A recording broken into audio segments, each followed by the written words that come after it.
Dr. William Small. How are you doing? Good. How are you? I'm all right. Good. Great to meet you. Yeah, likewise. So we did some emailing, and we got connected because the lead attorney, shout out to him. Yes, sir. He connected us, and I watched some of your videos, and why don't you tell us what it is that you do? Essentially, what I do is I try to give men information to help them become better men, better husbands, better fathers, and providers.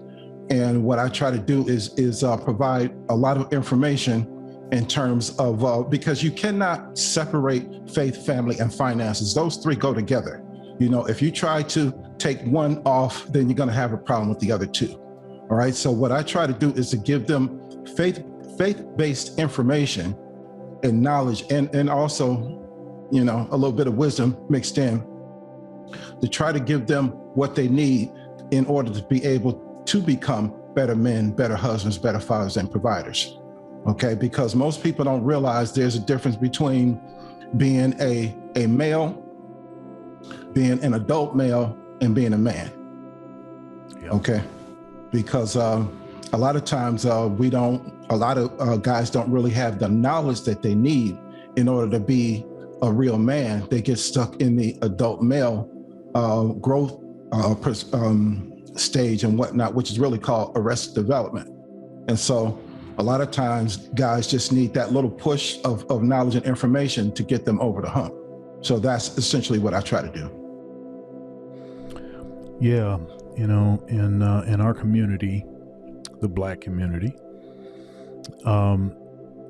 there's a lot of men that really have not had good relationships with their dad, right? With their dads, and I think that exacerbates the problem.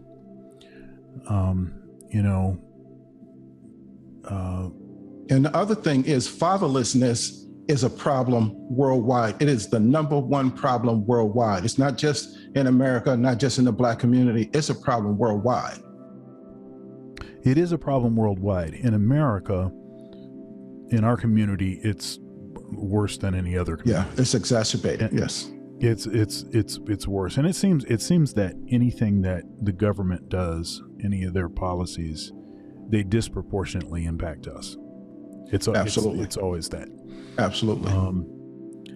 And I'm a third party guy, and you know, I just can't bring myself to vote for two parties that have jointly conspired to situate us where we are right now. Right. where we are exactly right now, it's because this called a two-party system, but it's really one party. It's there's a lot of gamesmanship, a lot of tricks, a lot of what is it? What is the game that they trick you with, and you're on the street corner, and they got the 3 cups? Yeah, 3-card Monte or the shell game. Yeah, mm-hmm. yeah. It's a lot of that, because you know, behind the scenes, you know, in front of the camera, they're you know, the other one is worse than the devil. You know, they're they're the second coming of Satan or whatever. You know, they're the worst person on earth, evil, racist, you know, all of that. But then behind the scenes, they're buddy, you know, they're loaning each other their yacht and stuff. Oh, your daughter's getting married. Oh, hey, take my yacht. Right. So there's a lot of that kind of stuff going on. And so it's quite duplicitous and all about maintaining power. Right. I don't see it as primarily a racist enterprise. I see it more as a power and money enterprise, and whatever necessary to acquire that, that's what they're going to do. But see, here's the thing, okay? Power and money is the foundation of racism. See, people think that it has something to do with skin color, but it does not, okay? Indirectly, it does, because what racism is, the foundation of racism is capitalism, okay? And both of those words end with ism for a reason, okay? Ism is a belief system. So capitalism is the belief that certain groups or certain people should always be on top. The word capital means the top. Okay, so capitalism is a belief system. It's almost like a form of religion, okay? Just like Buddhism, Catholicism, Judaism. It's like a type of religion that they adhere to, they do not detract from, because they believe in it like it's type of religion. So capitalism is the belief that certain groups of people should always be on top, okay? But in order for certain groups of people to always be on top, you need to have another system to ensure certain groups of people will always be on the bottom. Racism is the system that is designed to keep certain groups of people on the bottom, okay? And so essentially what they're trying to do is deprive you economically and positionally from getting the source of power, which is primarily money and people, okay? Now, where we end up with a problem is we find ourselves deluded or divided on a lot of issues, okay, in a lot of positions. And so you might have women that's, for a certain issue that men are against. You might have men that's for a certain issue that women are against. You might have young people. You might have old people on the opposite sides of different issues. So we find ourselves divided on so many different issues, which keeps us from being powerful, okay? Because politicians only respect two things, okay? Large amounts of money and large groups of people, okay? And they don't even respect those two if the people aren't organized and the money's not pooled. And so where we have messed up, well, the only place that we haven't really messed up, and we're actually getting ready to get there, is being divided in terms of our voting power. Okay, and because the system has been so messed up, like you just described, between the Republicans and the Democrats, those two-party systems, and you really can't tell them apart other than the rhetoric that they speak. Okay, right. So now you have a lot of people advocating, well, we should split up our vote and give part of our votes to the Republicans and part of our votes to Democrats so that we can have one foot in either game. Okay, but the only problem is straddling the fence like that. If you fall, something in the middle is going to get hurt. You see what I'm saying? Mm-hmm. And so the thing is that both of them are the devil. Okay, and we have to pick one devil to dance with.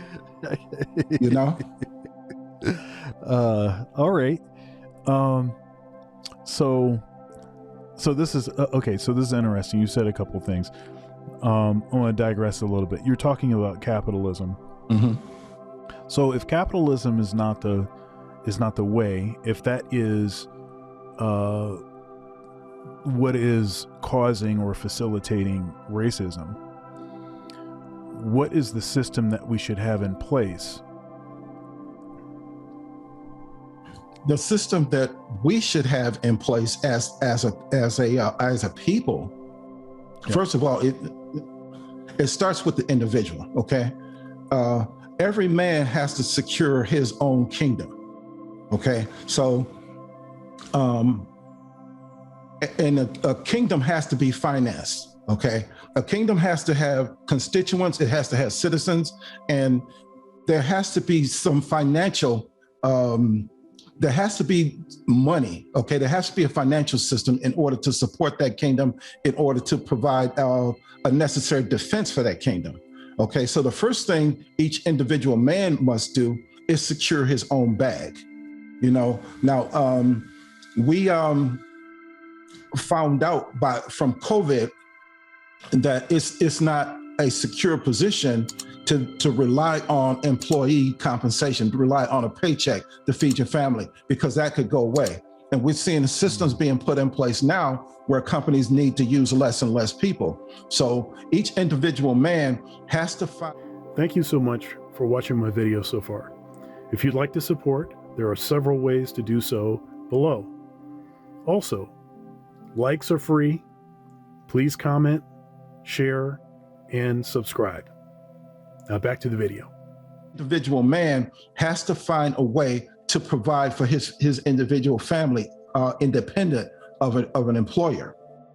And so once we do that, then we need to find a way to be able to circulate our money within our community so that we don't have to depend on outside resources too much. You see what I'm saying? And that way, I do see what you're saying. Now, and I'm sure you know this, the term capitalism, that term was actually not invented by the proponents of capitalism, of what's referred to as capitalism. That was actually, what was it, Karl Marx, that coined that term, capitalism. I'm more of a free market guy. And although I do think that there have been some problems with capitalism, especially the crony capitalism variety, where it's not a true free market, right? Because they stack the rules so that their cronies can get over. Certain people or certain groups must always be at the top. Okay, that's crony capitalism. Okay, so it sounds to me that although I try to resist using the term capitalism because I realize the source of that word, that it was a term, and when it was coined, it was pejorative. It was it wasn't seen as a positive term. I mean, he coined that term. He's not a free market guy. Karl Marx is not. He's right. He's a communist, socialist. So anything that allows the individual to prosper, regardless as to if the society is prospering, he was not going to be a fan of.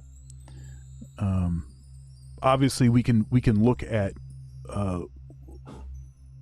positive aspects of the free market system, but as you said, the crony capitalism, that seems to be where a lot of problems sort of get in. Exactly. Now, if you remember Tulsa, and Black Wall Street, that was the closest thing that we've seen to a free market system in this country. Oh, yeah. Yeah. Okay. And so what I'm trying to get to is to try to get every man to be able to build up his own individual economy, for his family, and then parlay that into building a viable economy for the Black community in every major city across the country. Okay, then we can begin to share goods and services. We can have our own free market system, begin to share goods and services within our own communities rather than having to go out, because there's nothing that any other community can do that we can't do better. Okay, and it's been proven time and time again that we always do better. There was a system, or there was a term that was created right after post-slavery, and it was called nigger rig. All right. And basically Black people could take anything that was made, a lawnmower, vacuum cleaner, whatever, and rig it and make it perform better than what it was when it was first created. And we have always had that ability to make things better than what was originally created. And that's a gift that is inherent in us as a group of people. So we don't really have to depend on anybody else for goods and services if we begin to operate as a single unit, as a solid community. Yeah, slavery definitely got the ball rolling as far as how things are for our community. It definitely got the ball rolling, but in many respects, we had sort of overcome those challenges prior to the civil rights movement, where a high percentage of us were married. It was 85% or something. Yes. And very much lower out of wedlock birth rate. What is it? It was like under 15%, under 12% or something. It was very low. Now, even in those days, it was higher than it was for, say, white folks. Yeah. But it was still way lower than it is now. And what was the term that they used to describe out of wedlock birth back in those days? What did they say? You were what? In trouble. Remember that? You're in trouble? Yeah, they used to say when a woman got pregnant out of wedlock, they used to say that she was in trouble. Okay? Oh, right. And then what they would do, if she lived in the North, they would send her to the South to have the baby, right? And then when she come back, that baby was her sister. Right. Yep. You know? Right. Because they're, look, the way I think about this is, I'm a Christian, and that totally it colors the way that I view everything, and that is my bias. I find it to be the most consistent worldview. Absolutely, the one that makes the most sense. Okay, now, having said that, there's a lot of pushback, against the Christian thing. The world has become far more secular. America has become far more secular, and things have gotten worse and worse. I think in large part due to that. At one point, you would just like folks to admit that, you know what, yeah, we can do what we want to do, but you know what, if we had done it the way the book said, it would be a lot better. Absolutely. Absolutely. Just admit it. Just say it out loud. I know, you don't want to admit it, but just say it.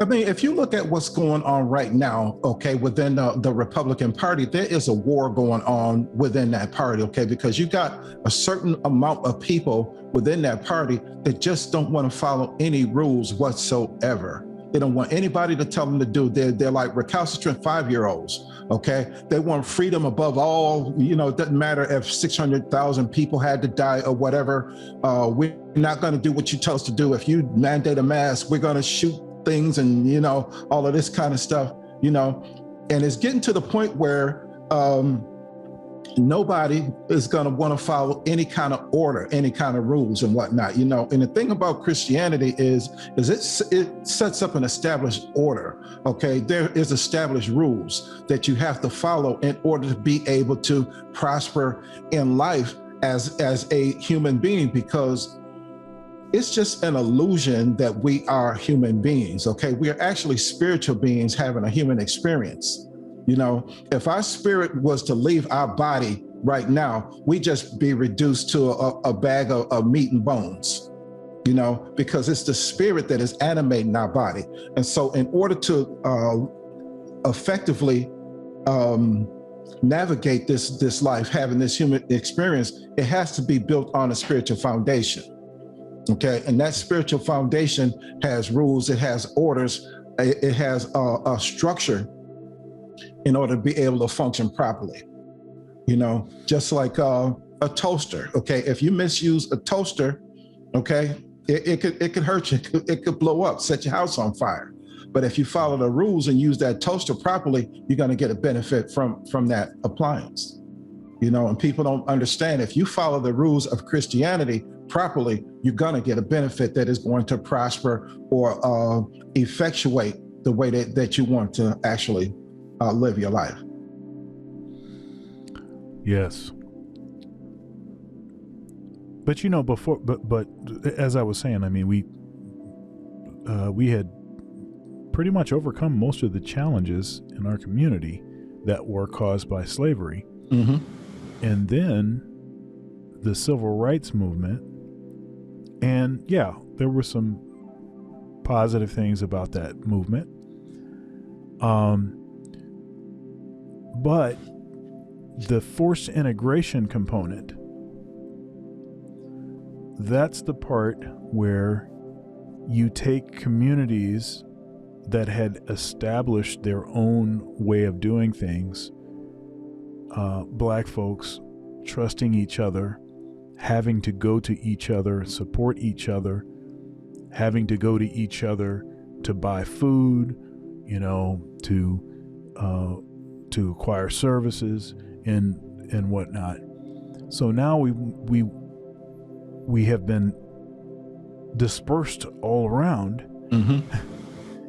And now see, the integration thing is interesting because the term suggests that, I mean, if it was done fairly, white folks would have been moving into black neighborhoods too. Mm-hmm. Right?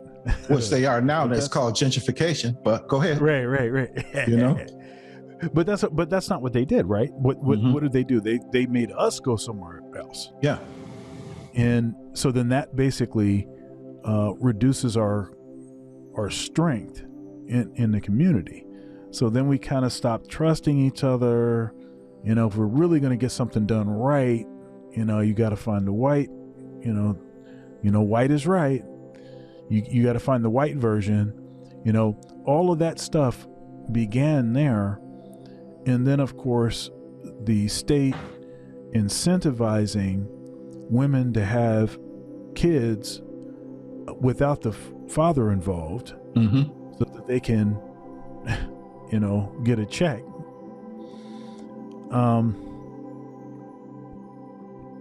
And actually, there was a TikTok video. There's actually a white lady. And she was breaking it down, and she was talking about how I think she's got like 5 or 6 baby daddies.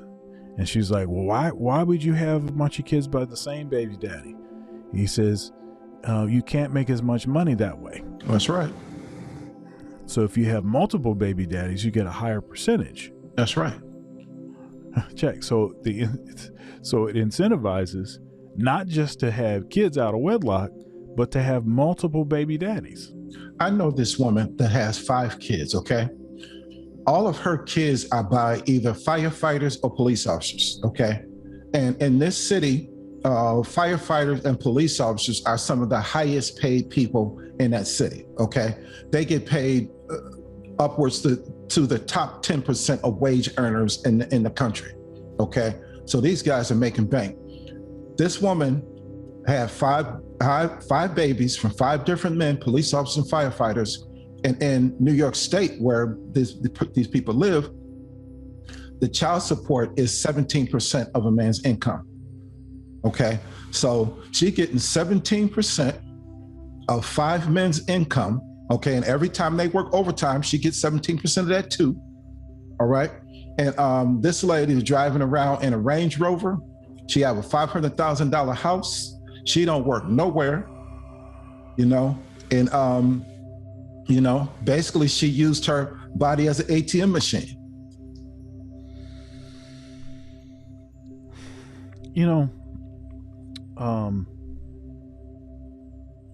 The institution that you would expect to be speaking up on these kinds of issues is the Black church. Yeah. And although I have pastor friends that talk on these topics to their congregations, but they are clearly the minority. I can't tell you the last time that I heard a sermon where they were actually getting into a lot of the sort of mate selection issues that, in general, black women exhibit. Let's just be honest. I'm not talking about all black women. Right. I'll have you know that when I married my wife, and she still is fit, feminine, friendly, cooperative, submissive, and she had no kids before we got married. And we've been married for 13 years. We have an 8-year-old. Okay. So good women are out there, but they're so badly outnumbered by these women that make these really terrible decisions, most of which I think have been incentivized by this very thing that we're talking about. Absolutely. And the reason why you don't hear pastors talking about it is because they are incentivized not to talk about it. Because if you can seduce a woman or con her into tithing, okay, if she is getting $170,000 a year from her 5 baby daddies, he gets 10% of that. And so that is a good point, man. Yeah. I have to admit, that is not an angle that I had thought of. And so a lot of times you will find that churches, 75% of the people that occupy the pews every Sunday are either divorced or unmarried. And there's a reason why that is happening. Whenever a strong man comes into the church, the pastor's standing up in the pulpit, okay, and he can see 1, 2, maybe 3 strong men come into church, okay, and he cannot have those guys roaming around in that church having access to his women, you see, because those are his women, so what he'll do periodically, he'll say something like, you better watch out for the men in this church. Some people come in here for the wrong reason, and then sometime they'll try to make it seem like they're being balanced or whatever. You better watch out for some of these women. They come in here for the wrong reason. Now, if a guy saw a young lady in the church that he wanted to ask out for lunch or for coffee or something like that after service, he can't do it because now she's going to look at him suspiciously. You see what I'm saying? And so what happens is you have a system that is set up where the pastors, he deliberately tries to keep the women single, and then he sets up a scenario where they have these women's groups where they actively try to work to keep each other single. I know this one woman, she was in this church group with single women, and she got a boyfriend, okay? And the other women kicked her out of the group because she had a boyfriend. Now this woman got a man, and they had got engaged. Now these were older people, so they wasn't playing around. They had got engaged, and they were, talking about getting married and all of that. And these other women got jealous of her and said, "No, you can't be part of our group anymore because you got a man." So they've been mentally conditioned using spiritual manipulation in order to remain single and to keep each other single. So last night I mean Sunday, and what's today? I think that today's the 20th. So I think Sunday was the 19th. Kevin Samuels had he doesn't usually broadcast on Sundays, but he did a Sunday evening show. And that show was about, the changes he believes that the black church needs to make in order to get black men back in the church. Mm-hmm. And he made a lot of points that I thought,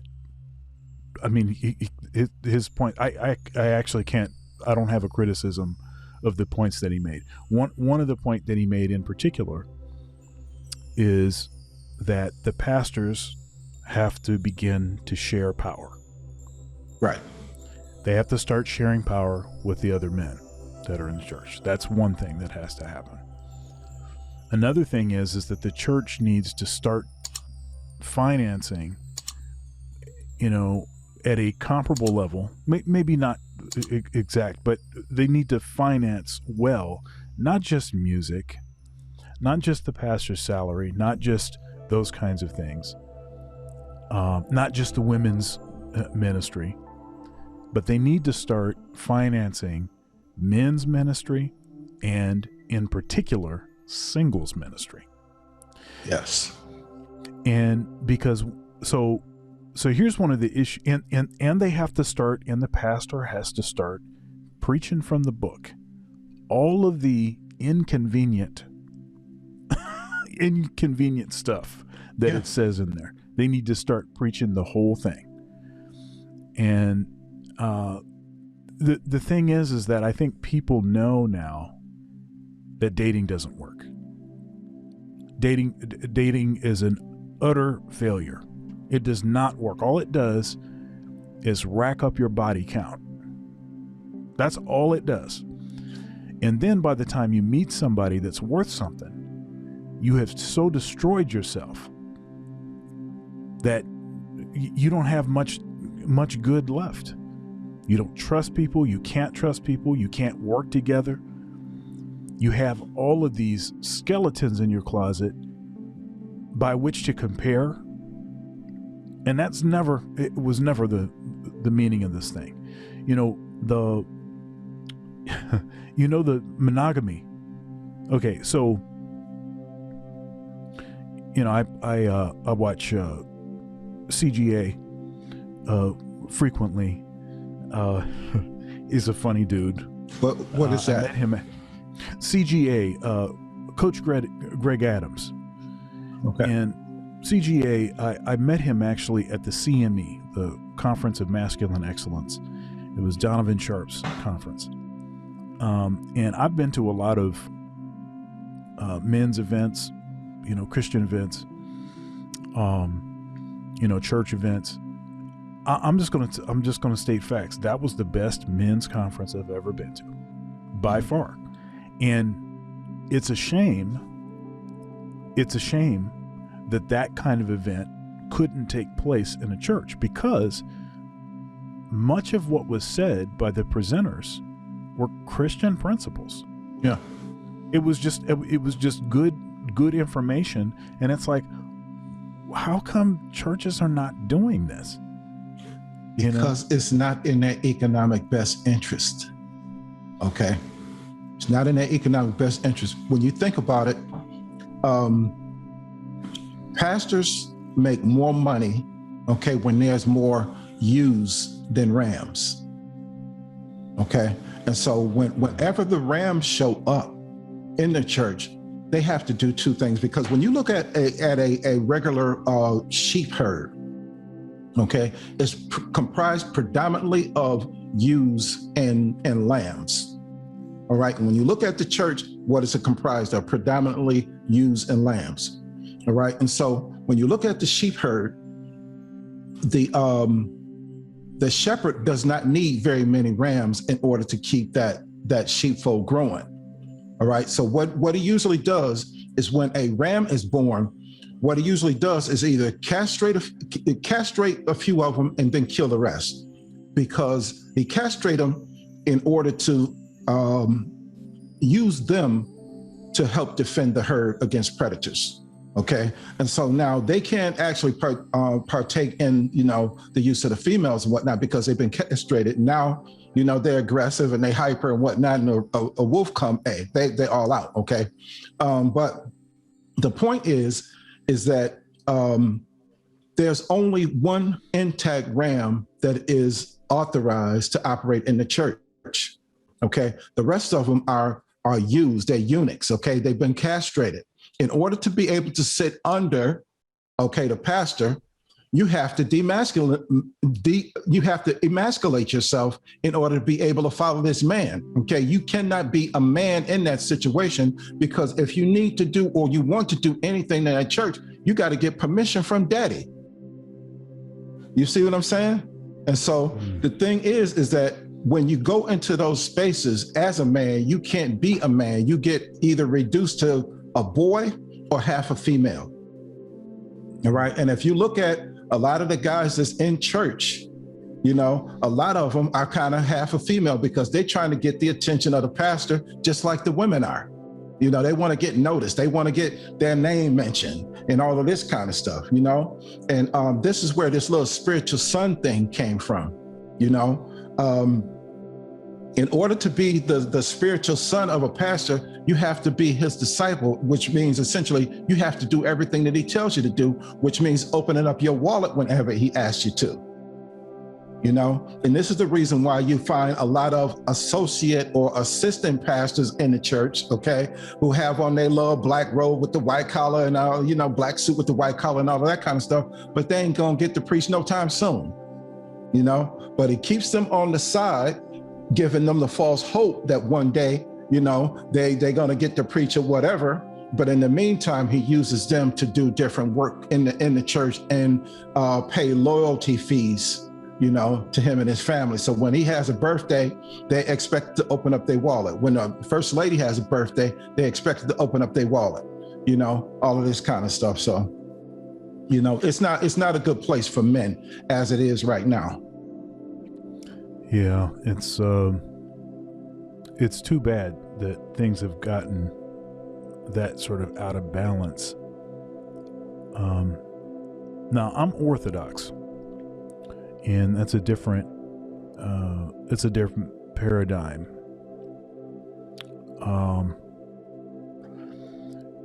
It's you know, I'd say the liturgical churches. So the liturgical churches would be like the Catholic Church, the Anglican Church, but in particular, the Orthodox Church are the last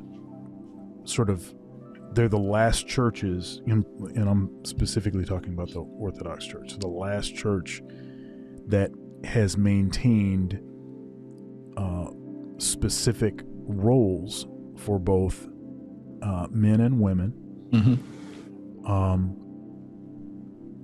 and that haven't sort of bent the knee to certain progressive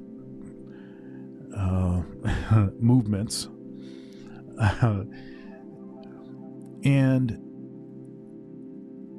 you know, let's talk about the Catholic Church. A Catholic priest has to take a vow of poverty. So what is going to be the incentive for you to become a priest? if you try, I mean, it can't be because you're trying to get rich.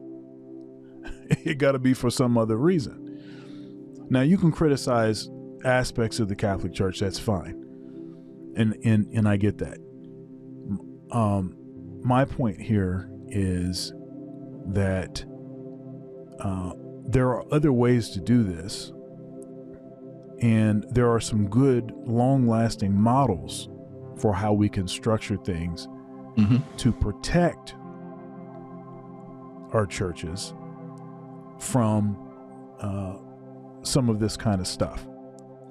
Now, I will also say that, as I said before, I know some black pastors that are not engaging in that, trying to emasculate the men around them, that whole thing.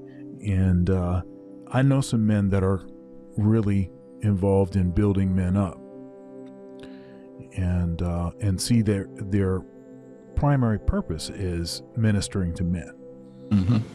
So I know pastors that are like that.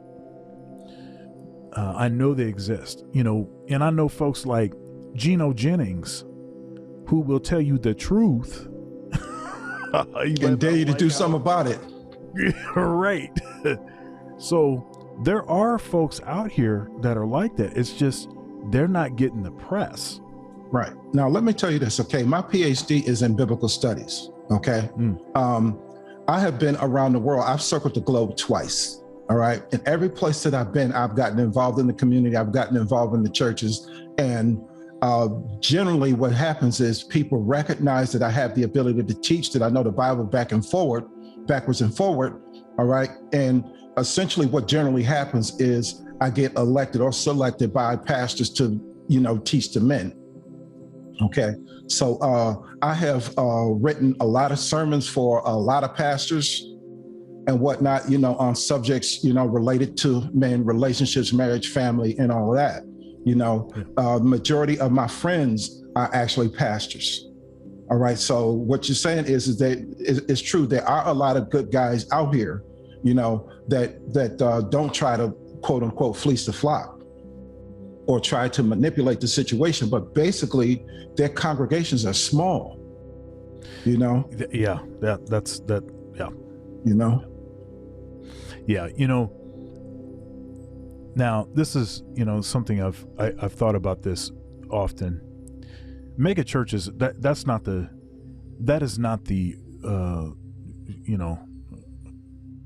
that's not the model presented by the Bible. Mega churches is not a early church, conception. That's not what they thought. they was talking about when they were talking about the church. Mm-hmm. And anytime, and Kevin made this point, he said, anytime,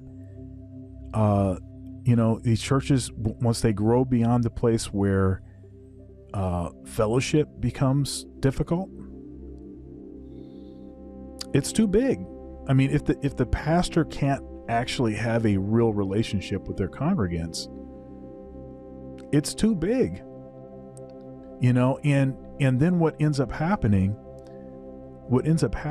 is it makes it, the focus starts to change. It's less about that sort of, personal looking out for, individuals, knowing them by name and knowing their situations and praying with them about their situations. Not, and I'm not trying to, different churches do things differently. But if the reason that you have a prayer team is because the pastor couldn't possibly pray for all of the people, that might be also a sign that the church is too big. Mm-hmm. If you're looking out in an auditorium, say if it's 5,000, 7,000, just some huge auditorium, even if it is 3/4 full, human nature will look at the empty seats and say, what could I have done to get those seats filled? Mm-hmm. And if we think that because a person is called to be a pastor, called to be a preacher, that they are not, that they all of a sudden become not human or superhuman or something, that is just not how it works. I mean, I'm a musician. That's been my discipline. My doctorate is in music. And I've performed, all my life, starting when I was really young. And so I can identify and understand that when you play in a space and there's empty seats, that there is a psychological thing that happens. Mm-hmm. Rather than playing at a venue that is right-sized for your audience. Right. So when you play in a right-sized venue, even if it's just 50 people, that is going to be a much better experience than playing for a 300-seater and having 75 people show up. Exactly. Now, let me tell you this, okay? I'm the type of guy who has never had only one job, okay? I've actually been working since I was 10, working full-time since I was 12, and I've never only had one job. So when I was in the military, I spent 20 years in the Army, okay? I didn't just do that job. I had other jobs that I was doing at the same time. often I had 2 or 3 jobs at one time, right? When I was 17 years old, I started producing dances. And from there, I started producing concerts. All right. And so whenever I promoted a concert, what I would do is I would find a group that fit the size of the venue that I was going to put them in. Because what happens is a lot of times musicians, they don't like to play in venues with empty seats, you know? And so basically what I would do is I would set what I call a drop dead date. If I couldn't fill up that venue at least 3/4 of the way, because I know that there's always going to be walk up on the day of the event. Okay, so if I couldn't fill up at least 3/4 of that event by a certain date, I would go ahead and cancel that show. Okay, because it wouldn't be profitable for me, and it wouldn't be a pleasurable experience for that performer, and plus then I would get a bad reputation of not being able to fill up a venue. Right. You see what I'm saying? And so I fully understand where you're going with that, you know, and essentially just like what you're saying is when you trying to fill up a venue and you see you got empty seats, or you have an act that can't fill those seats, you start to think about, okay, who can I bring that will fill these seats? Okay, or what can I do to fill these seats? You see what I'm saying? And that is not the mission of the church. Right. That ain't the mission of the church to fill the seats. That is so far away from what this thing actually should be about. Now let me tell you this, okay? Go ahead. We have a dichotomy that exists here, okay? The banjo that I play is the Bible, okay? The saxophone that I blow is the Bible, okay? The drums that I beat is the Bible, all right? My doctoral dissertation, the title of it was The Church's Foundation Message. I was told when I was a kid, okay, when I begged my mother to get baptized when I was 5 years old because I wanted to be a preacher. She used to drag us to church. You know, I didn't get on drugs because my mother drugged me to church.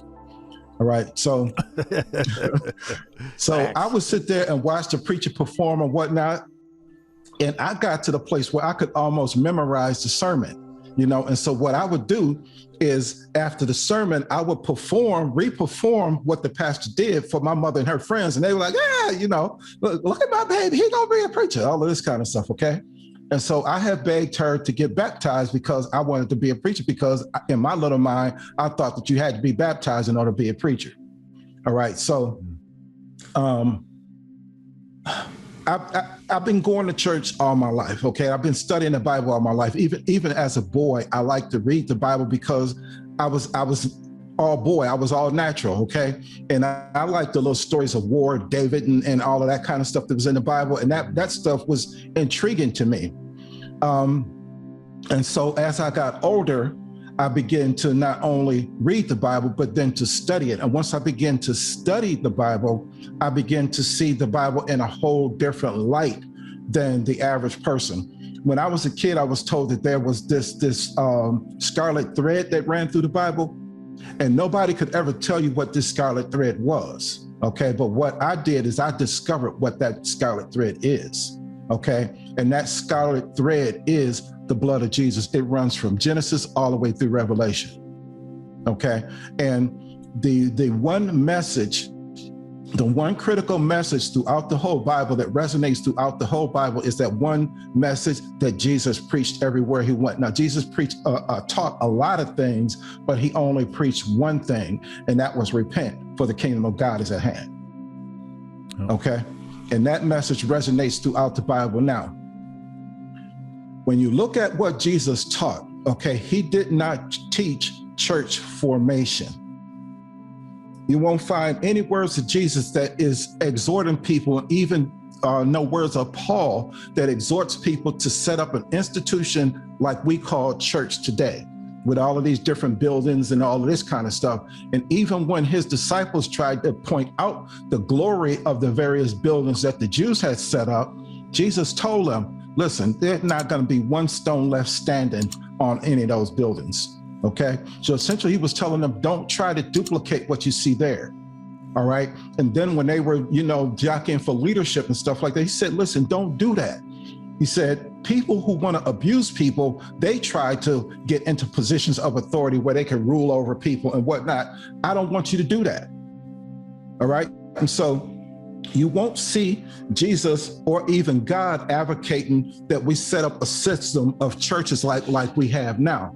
All right. And if you look at the word congregation in the Bible, one of the things that I try to do is get men to understand or to motivate them to do is to begin to do word studies, because you can never really understand what God was trying to say if you try to look at those words on the surface, because they were translated from another language, either Aramaic, Hebrew, or Greek. Okay, so you have to look at the original words and see why they were translated into that English word. And so when you look at the word congregation in the Bible, that word is never used in a positive context.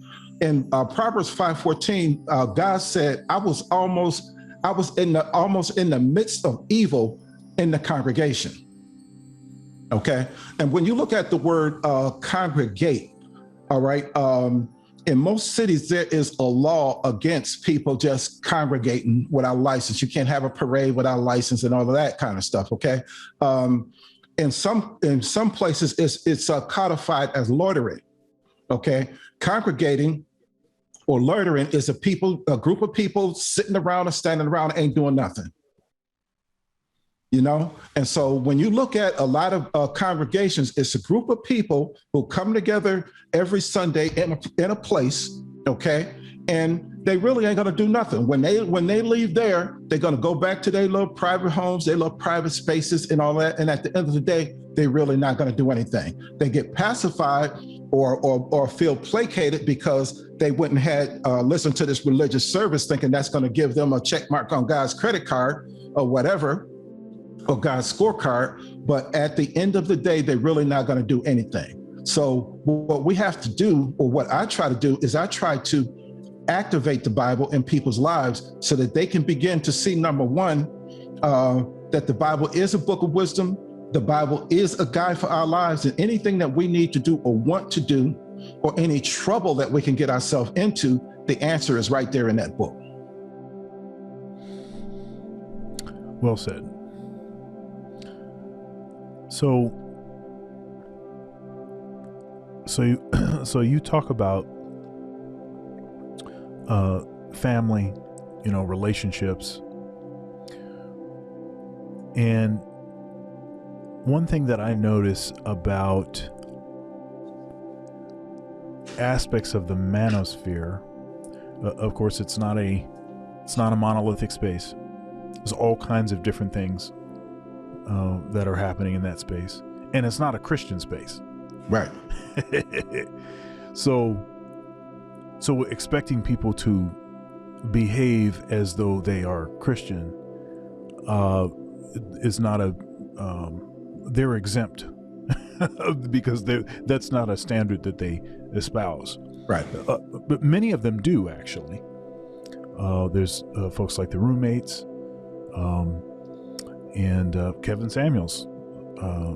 He's Christian.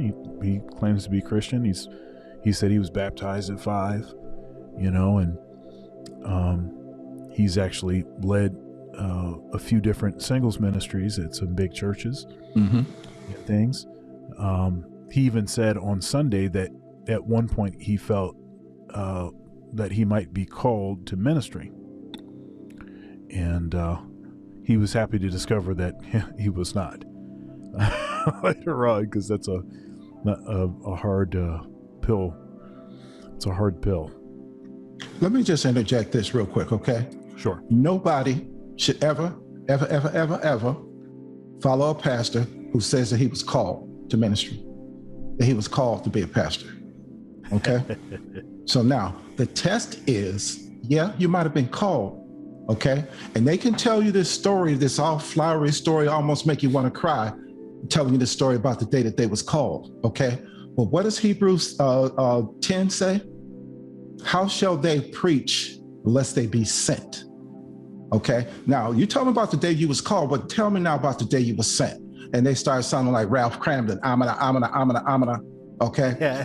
Jesus said, many are called, but few are chosen. Or few are chosen. That's right. Okay. So he said that how shall they preach unless they be what? Sent. Okay. So I don't want to hear about you was called. Okay. That tells me that you got on the list. I want to know about the day you were sent. That tells me the day that you were selected or elected, okay, to lead God's people. Right. But, the space is it's not a Christian space, but there are many values that are espoused that are Christian values. Mm-hmm. And I will say that if the Black church had been assertive and aggressive about addressing many of the issues that get addressed in the Manosphere, they wouldn't need to address those issues. The reason that they're addressing them, and rightly, wrongly, some of the solutions to problems maybe aren't the best solution, but the reason that they're having to provide solutions is because the church hasn't done that. But Doc, when you think about what's happening in the Manosphere, okay, can you absolutely say that they're providing solutions? Now they're really good; they're excellent at pointing out the problems.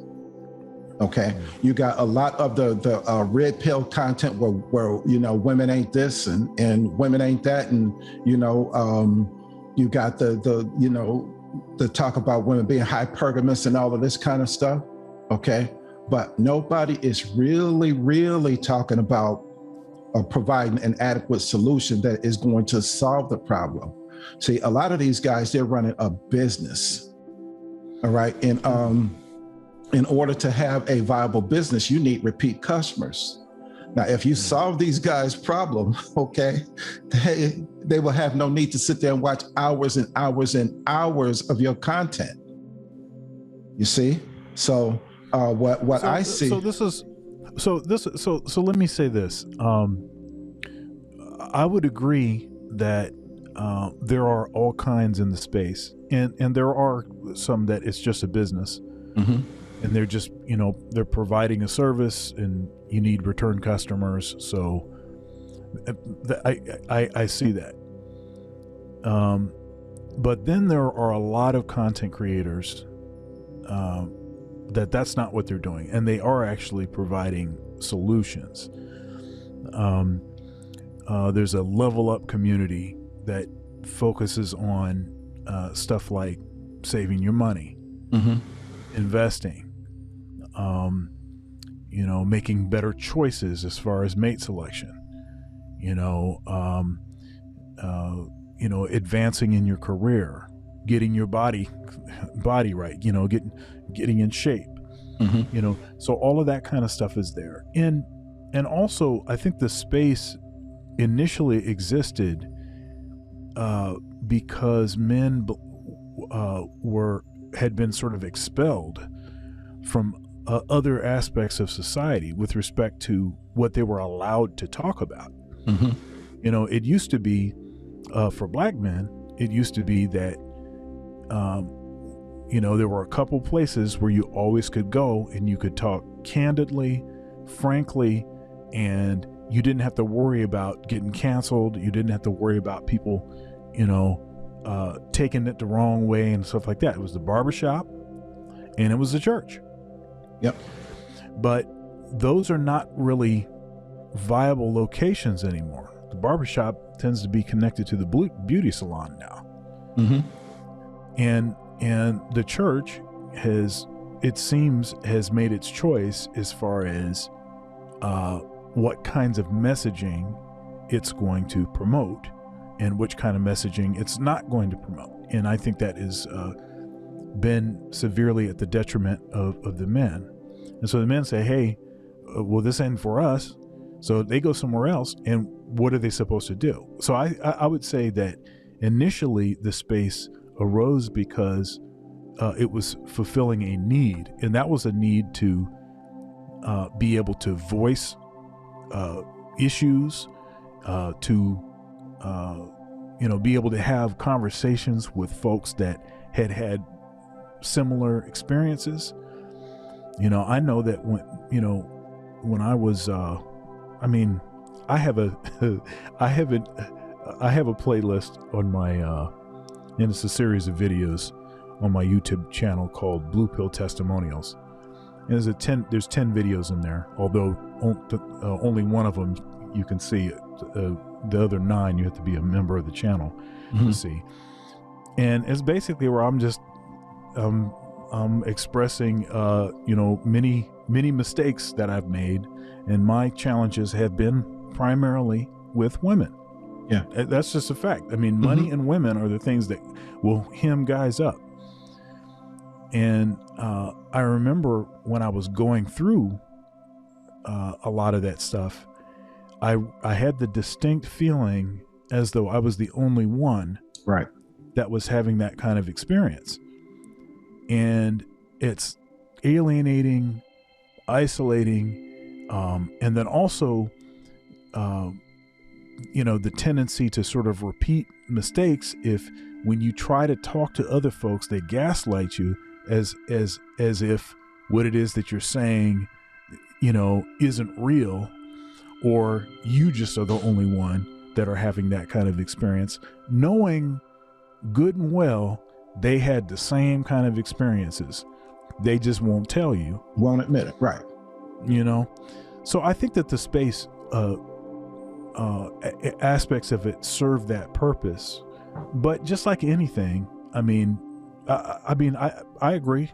I see certain folks that are in the space that definitely are predators, and you have to look out for them. Right. The folks that I tend to check out, listen to, collaborate with are folks that are positive. Folks like Ike Ogiamian. I've got a show with him on his channel on Tuesdays, 9:30 p.m. Eastern Standard Time. I'm going to have that show tomorrow night. Yeah. And that content, the show's called Getting Ish Done. So it's a productivity show. And he's a Christian also, and he's married. So there are folks that are in the space that are trying to do positive things. I see it as the same as any other place. I mean, I work at a university. There's just as much foolishness and evil going on there as anywhere else. Right. And so it's just another part of the world. It just happens to be online. Right. That's the way I see it. Yeah. And the thing is I have a YouTube channel, and I watch some content from some, certain people and whatnot. So I don't get to watch a whole breadth, of content from a bunch of different guys, so. Right. Some of the things that I have seen, just kind of concern me a little bit. And that's the reason why I had that perspective, that point of view. But I'm glad to hear that there are people that are out there, trying to do positive things, and trying to help people get things done, but really that's what I try to do. But what are some of your criticisms? What of the stuff that you've seen? Tell me some of your criticisms, and if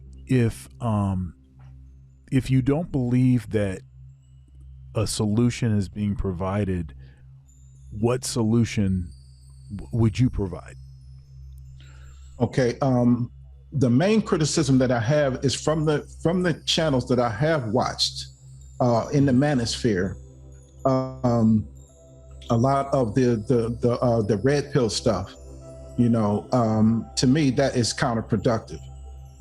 So I don't see many solutions being provided, by the guys in the red pill sector. I see a lot of problems being pointed out, various issues, but no real solutions being provided except for, don't do this certain thing, you don't let women do this and all of that kind of stuff, but that doesn't really get a young man who is looking to have a good relationship with a woman, the love of a good woman, the respect of a good woman. That doesn't really get him what he wants, And so somebody has to, and what I try to do is to provide them the information that would make them become the type of man that a woman would want and that a woman wouldn't leave, And so when a woman sees that a man is a man,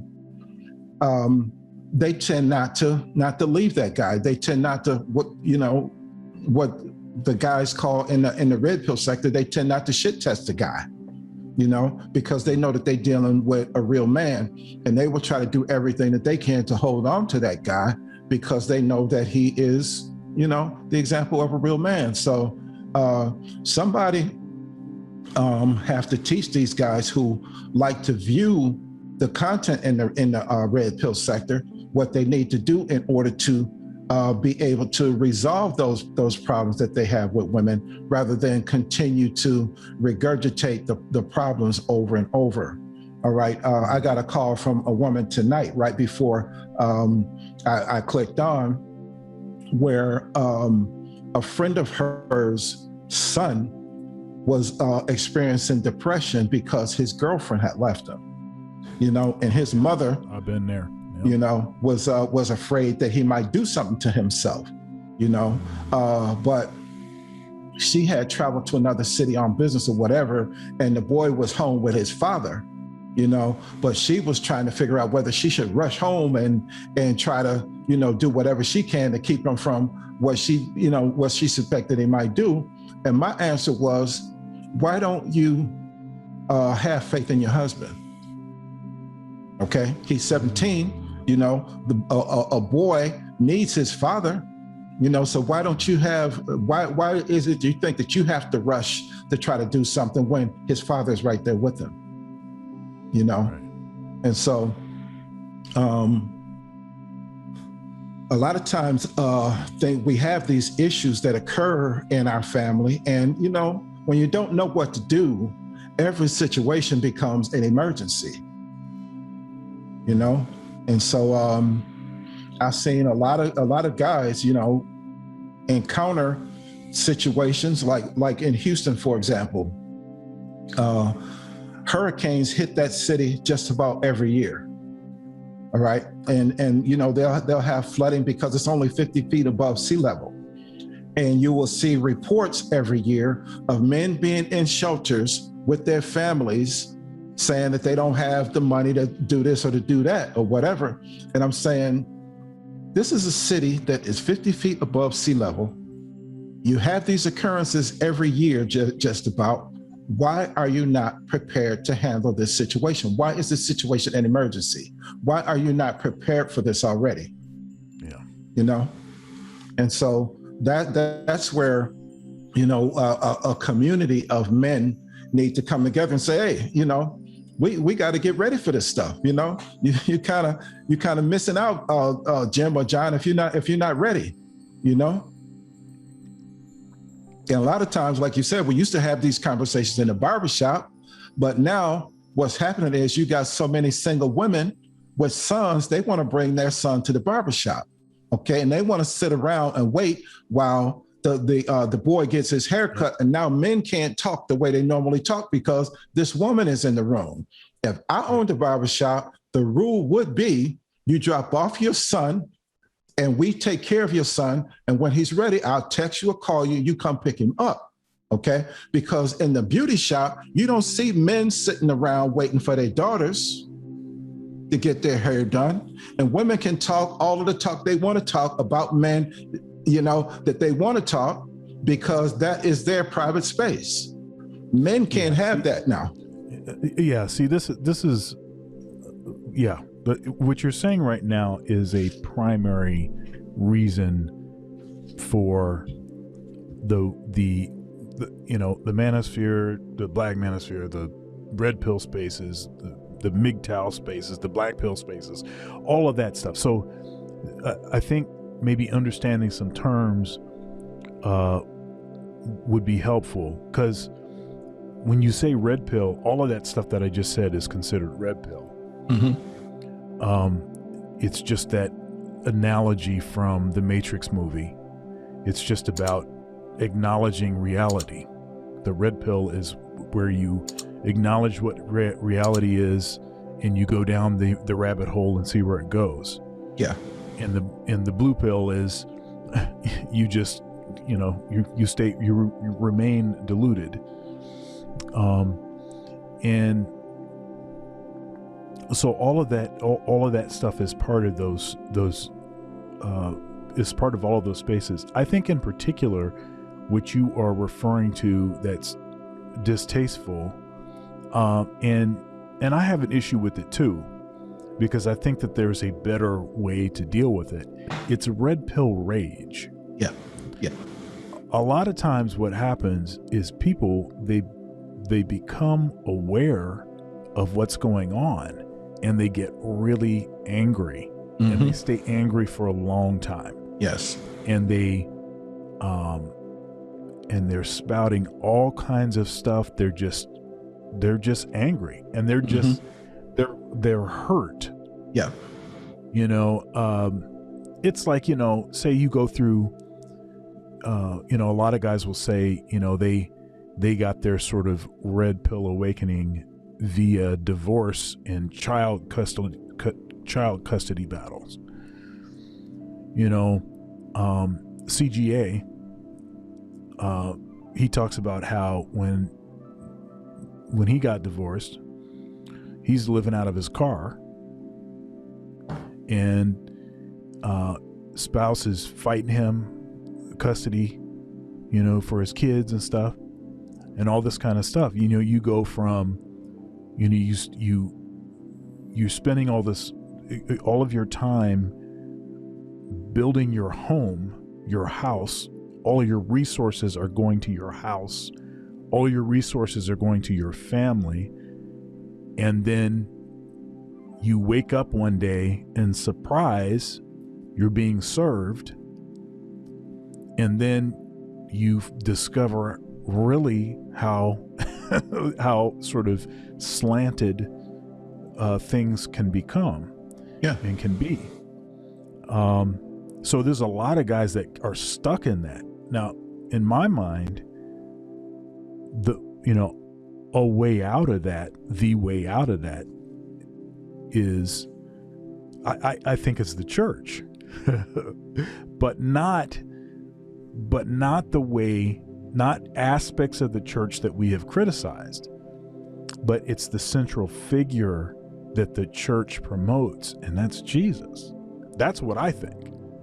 Right? Yeah, and I think the same thing, but I don't frame it as the church. I frame the solution is in the Bible. The solution is in the Word of God.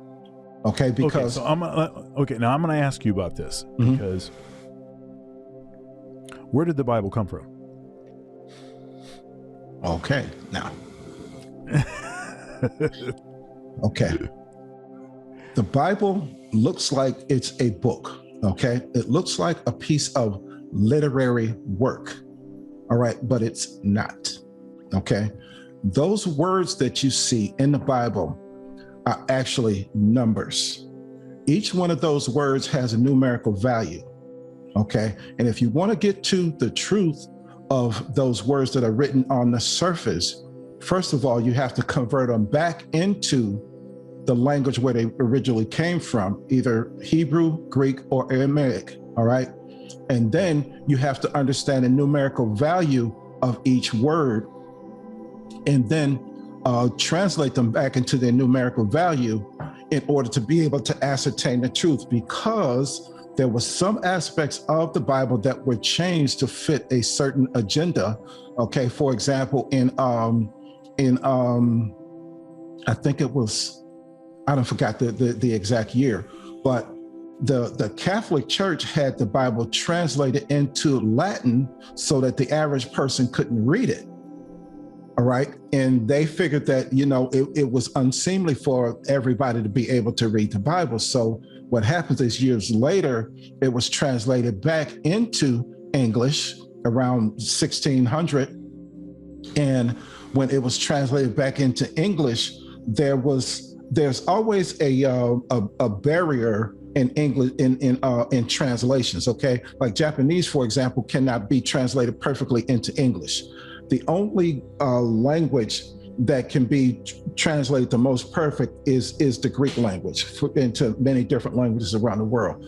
But the thing is that the Bible is a mathematical code. And the reason why it's like that is because it actually contains the history of Black people. Now, the reason why it was written in a code like that is because the people who wrote this thing, they understood that civilizations fall, okay, have fallen throughout history. Everybody goes through a period where they get conquered. They wrote this book in this way so that first of all, the power of it could be understood on the surface, but the truth is actually hidden beyond the surface. All right, but they wanted the power to be able to be recognized by people who seek power, so that whoever got this book that had the history of Black people in it would not destroy it. All right. And then they left markers for people to be able to translate this book back into the truth by essentially basically leaving the formula where it could be found. Okay, so let me ask you a more specific question. Where did the New Testament come from? If you believe the Bible, okay, it was inspired by God. Okay, no, that's not what I'm asking. I agree with that, by the way.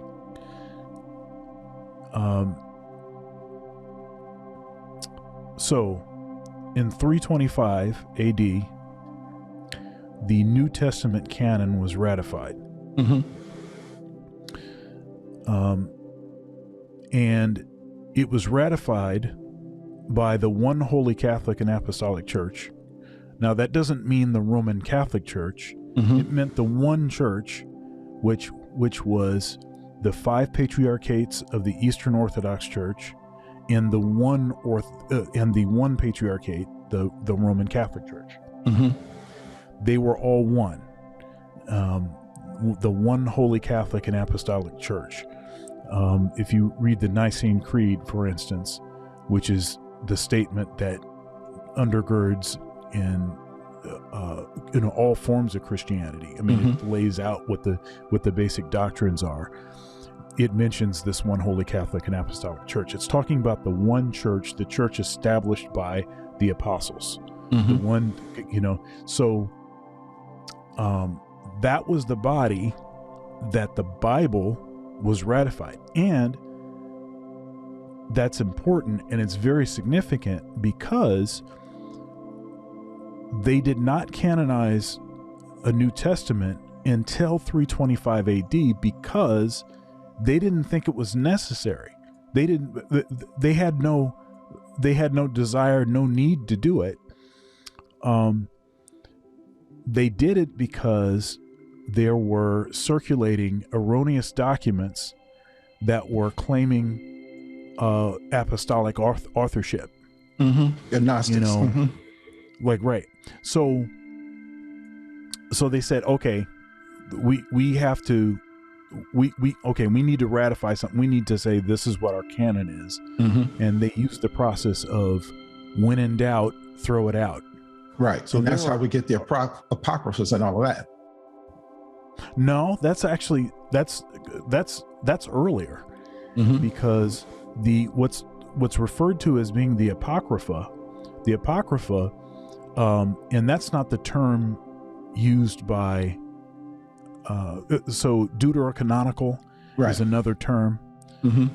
Apocrypha is usually that's like the Protestant a term for the collection of writings, but deuterocanonical is not even the term. The term is just the Bible. Mm-hmm. Right. And this is how we know this. When Paul says all scripture, is profitable for teaching. Like that, when he says all Scripture, he's talking about the text that the Jews recognized as being the Old Testament, their Bible. That's what he was talking about, all Scripture. The New Testament didn't exist yet. Right. So he's talking about all Scripture. That's the Jewish canon. The Jewish canon,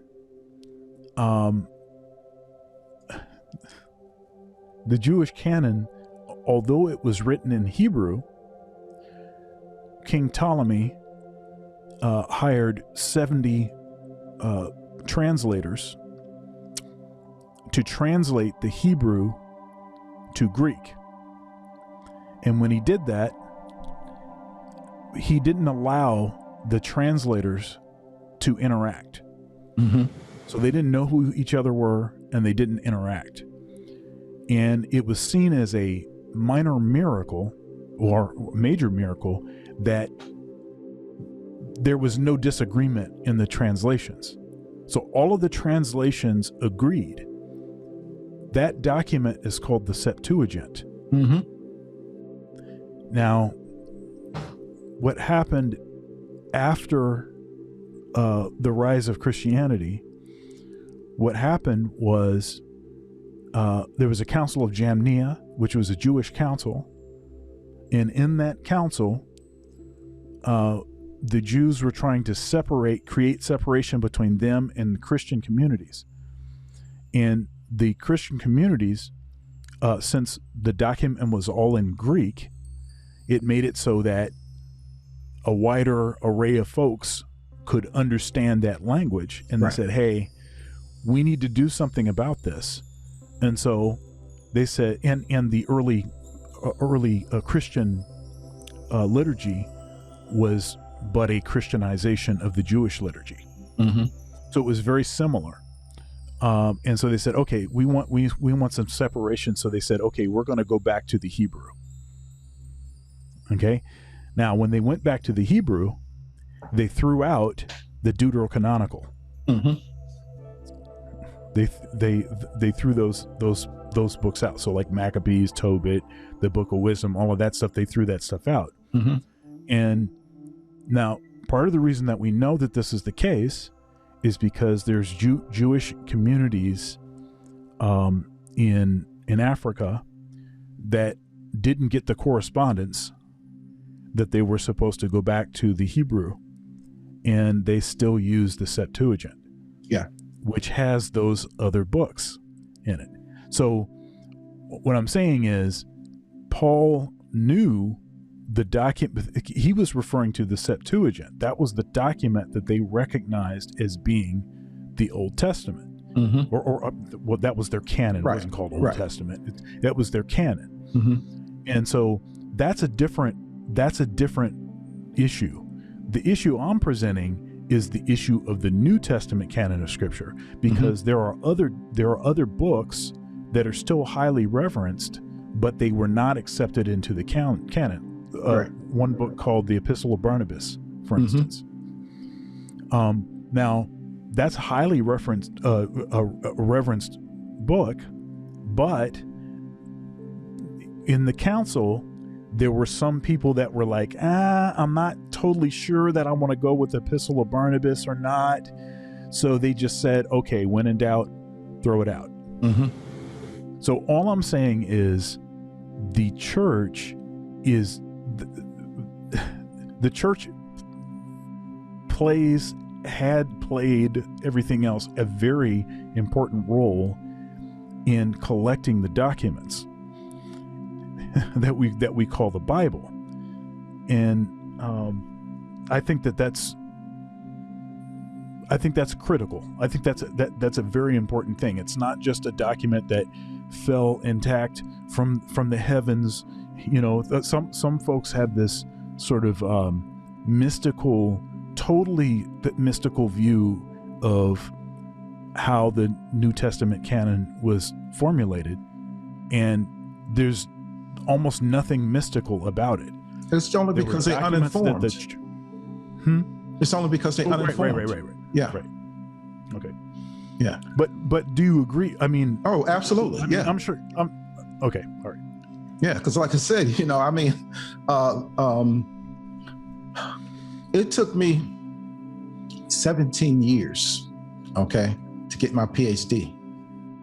All right, because the depth of study that I had to do, okay, to connect the scarlet thread from Genesis through Revelation involved a whole lot of work. Okay, I had to study I'm sure. 4 to 6 hours a day, 6 days a week. Okay, for 17 years straight. And so That's what's up, man. Good for you. So a lot of the history and the way that you laid that out was impressive. Because I don't know if you have a PhD in biblical studies or anything like that, but if you don't, that was impressive. I don't, but I have been I suppose I'm a lay scholar with respect to church history, and I mean, my undergraduate degree was a Bachelor of Arts with a minor in comparative religion, and I taught apologetics at a couple churches that I worked at, and it's been, I mean, that's been something that I'm an intellectual. Intellectual is that's not a you can be dumb and be an intellectual. Intellectual just refers to the process. The way that I process information. So you ask certain questions when you're growing up, when you're a kid, and it's like you're not getting satisfactory answers. You're coming of age, and it's like, I would ask people questions like, what is the Bible? Or like, okay, not what is the Bible, but, why am I supposed to do X, Y, and Z? Well, because the Bible says. Okay, but where did the Bible come from? Like, what? Tell me something more. And often is the case that an honest question is treated with a sort of like I'm being flippant. I was being flippant, or I was being irreverent. But really, I just wanted to understand. And the reason why it was categorized that way, because they didn't know. Exactly. And so I started to realize that was the case. That they just didn't have an answer.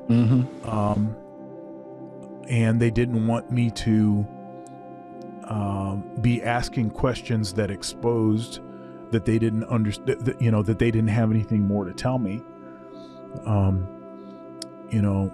I'll tell you, a lot of men, I think, struggle with a lot of these kinds of questions. Yeah. Because they have not been adequately, explained. They've not, in depth. There's a priority on a feel-good message rather than a message that's going to actually impart, a deep understanding of something that you didn't know before, something that's going to, teach you I don't know, something essential. Yeah. Be able to utilize the knowledge and the wisdom in the Bible to be able to enhance your life. Okay, because it's full of knowledge and wisdom. Like I said earlier, every problem or situation that you can get into, okay, the solution is right there. Anything that you want to know about how to live your life, how to love your wife and raise your children is right there in that book. Yeah. Okay. And so one of the, just piggyback off what you were saying, one of the places where I got in trouble asking questions in church was I used to hear when I was a kid that you shouldn't read the book of Revelation, because you wouldn't understand it anyway. It's a mystery, and you can't figure it out or whatever. And I used to ask, why can't anybody understand the book of Revelation? And why shouldn't we read it? You know, why is it forbidden? You know, it was almost made it seem like it was forbidden for, you know, people to read the book of Revelation, you know? So being a cantankerous, a little rebellious cat that I was, you know, I started reading. I was like, oh, you know? And of course, you know, I was like, you know, 9 and 10 years old at that time.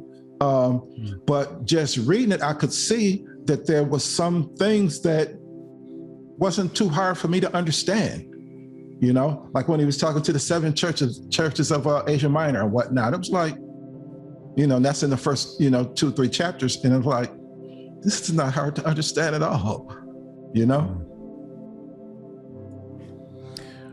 Well, this has been a very interesting conversation.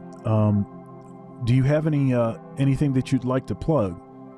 One of the things that I'm going to do starting November 1st is I'm going to have a Kingdom Men's Bible Study group. And I'm going to be doing initially doing the Bible study group on Zoom. And if people want to join in, and it's primarily for men, okay? If they want to join in on the Bible study group to be able to learn the Bible in a way that you can utilize the information to enhance your life, you know, where you can learn how to combine faith, family, and finances in order to be able to appropriate live your life, love your wife, and raise your children. That's the type of things that we are going to be talking about in the Bible study group. Plus, I'm going to show people the Bible, illustrate those stories in the Bible in a different way that they have never actually been taught before.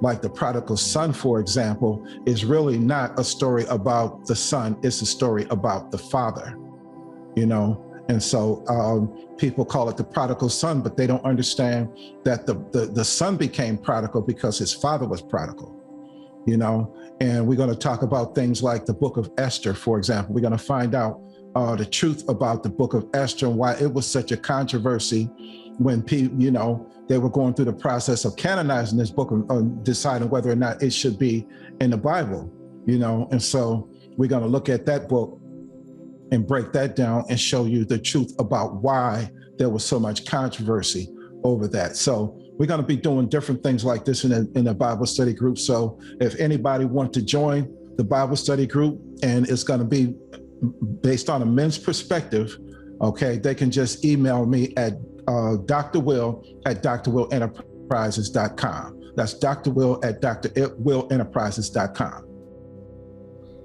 Absolutely, and what I'll do is I will put that in the description so folks can find you easily. I'll put a link to your website. And is the email address on your website? Yes, it's on the bottom page. Well, at the bottom of the page on my website. I have a master class on my website. It's called Maximizing Fatherhood, and so if people want to view the website, they can just go to maximizingfatherhood.com or drwillenterprises.com, and they'll be able to find out all the information that they need to know really about me and what I do and all of the, you know, the stuff that I have to offer, you know. Yes. Well, I'm glad that, again, shout out to the lead attorney for connecting us.